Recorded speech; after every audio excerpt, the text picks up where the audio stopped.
Vedo un attivissimo aggiornamento con le previsioni meteo, confermato il flusso instabile che andrà interessando nella giornata di domenica alcune parti d'Italia e con il flusso invece freddo di matrice artica che raggiungerà il nostro territorio. Andiamo a vedere intanto nei prossimi giorni, almeno fino alla giornata di sabato, temperature anche fino a 24 gradi sul nord-ovest e sulla Sardegna, mentre altrove rimarremo tra i 19 e i 21 gradi, un clima tipicamente primaverile con qualche più isolato piovasco segnalo solo sulla Calabria, almeno fino alla giornata di venerdì. Poi vedete dalla giornata di sabato un impulso sempre più instabile continuerà sul versante orientale dell'Europa, ma come vedete da nord-est aria fredda artica con nevicate si presteranno ad arrivare anche fino alla nostra penisola a partire dal nord-est sulle Alpi centro-orientali dalla serata di sabato, con un netto calo delle temperature e rinforzo dei venti di Bora.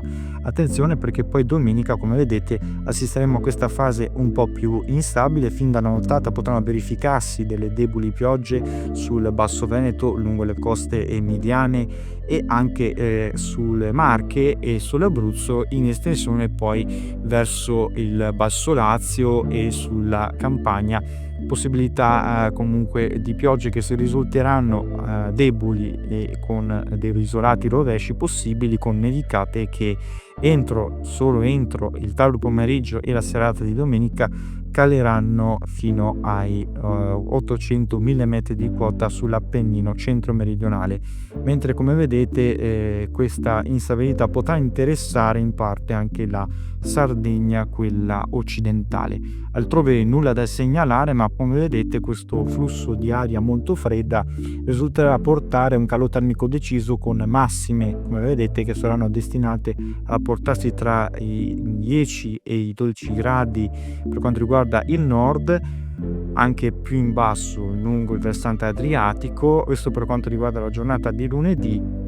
Invece sul resto delle regioni, sulla Sicilia e sulla Sardegna, oltre i 13 gradi con punte di 16 gradi.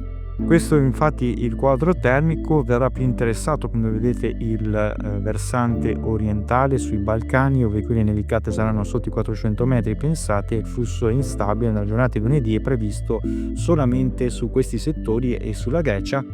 Qualche temporale potrà interessare nella nottata solo la Sardegna meridionale e poi il Nord Africa, senza portare quindi precipitazioni. Nel corso dei giorni successivi poi è atteso un graduale aumento della pressione e delle temperature sul nord Italia, ma vi ricordo ancora una tendenza tutta quanta da confermare, confermato però il quadro termico almeno fino al 9 del mese, con temperature sotto la media come vedete su gran parte dell'Italia, come vi dicevo, soprattutto sul versante adriatico e il nord-est.